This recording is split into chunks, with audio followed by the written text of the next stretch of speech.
morning, people. Once again, Please reduce speed. I'm gonna tell y'all, my music is a reflection of my life. Basically, it's a reflection of my upbringing. The music that I listen to. You know, see, my mother was one to listen to all types of music. You know, my mother listened to classical, all kind of music, and that shit rubbed off on me. Now the jazz part, that was strictly my dad. My dad loved jazz. My dad, I grew up listening to what? Miles Davis, John Coltrane. I grew up listening to a whole bunch of great artists back then, you know, that I grew up listening to. You know, so I grew up listening to a lot of country, a lot of heavy metal, grew up listening to heavy metal, Metallica fan, just couldn't get with Winger though. I'm telling you, man, Winger, them dudes look like some straight chicks. That's when that trend, I bet you that's when they were trying to put that shit out with Winger. But back in the day, when you had all the groups like Poison, especially Poison and Winger, where they used to wear all the makeup and shit, and everybody say, man, them niggas been out like the guy with Motley Crue, not Tommy Lee, but the guy with Motley Crue. I can't think of his name. I can't think of the dude's name, Motley Crue. But motherfucker said they better not ever. I remember who said that Snoop Doggy Dogg said y'all better not ever go to jail. Yeah, a lot of them groups like heavy metal groups used to wear the makeup and the long fucking hair, man, and look androgynous and shit. And in the 90s, it was a change in the music. And Nirvana was that fucking change. He came in with that grunge look, not giving a fuck look with fucking teen spirit. He came out with that shit, and that shit just knocked everybody out the motherfucker. He was that type of dude who pushed them motherfuckers off stage and shit, and then have a cigarette in his mouth with a flannel shirt on, dingy blonde hair, you know, that grunge look. You know, then you had back in the early 90s when I was in high school, you had the goths. You had the kids that wear all the black and shit, you know, with the pale skin and shit. You know, this is for the advent of the cell phones and shit like that. We used to have conversations. Fast forward to now, I was working at a school for a school district doing maintenance, right? For Pattonville School District in near the St. Louis area, Pattonville School District. And I was a maintenance guy.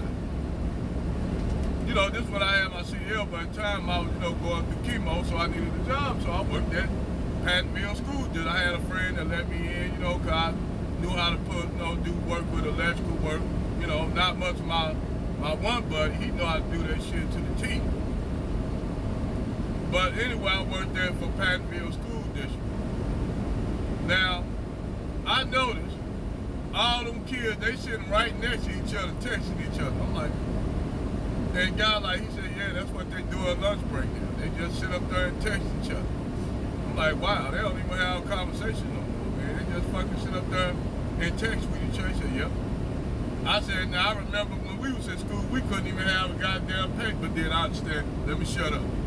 So we all know niggas that had pages when I was in high school, we all know what they were doing back then. They were trapping like a motherfucker. Those niggas was trapping back then. You had a motherfucking pager. But when I was growing up in school, it was completely different. You know, but then again, it was a different generation. You know, of kids coming up.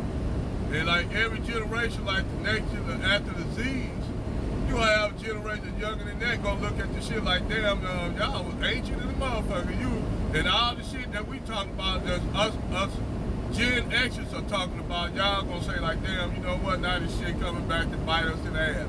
You millennials and you Gen Zs, watch.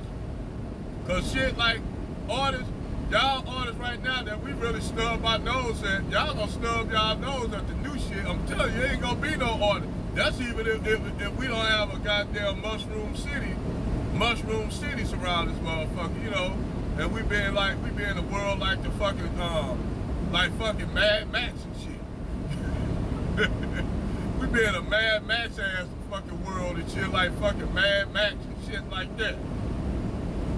But you know, I mean, the generations, you can tell it's way different than when I came up, man. I'm damn near 50. You know, so I've seen a lot of change, you know, and the shit, the way kids are just kids, they gonna do what their kids do, every generation different. Hell, my mom, we did shit, my mom thought we was fucking different from her generation, because my mom grew up in the 50s and 60s. So, you know, it's completely different kind of lifestyle that people, you know, live. But then my mom, they deal with a lot of adversities, man. They had to deal with Jim Crow and shit. Cause my mom, she was a teenager around the time you had the black, what you call the civil rights movement and then the pro-black movement. She was a teenager then. So she grew up, my mom grew up during the heart of Jim Crow. Like around Jim Crow, she grew up in the heart of the shit. You know, you know, you can't go here, you know, all the signs and shit they had.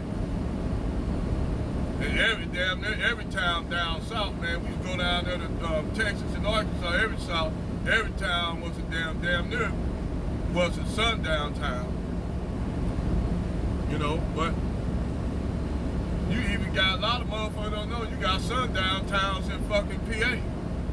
Yes, you got sundown towns in Pennsylvania.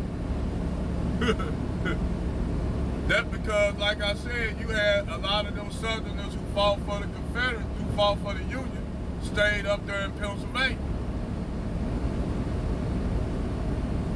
Yes, you had some of those hardline Southerners that fought for the Union that stayed up there in Pennsylvania and fucking in upstate New York and shit. And you know, they brought them Southern values with them of hating black people.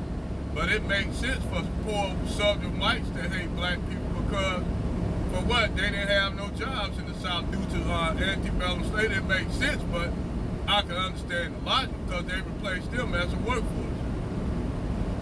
But that's my video on this topic. Over and out.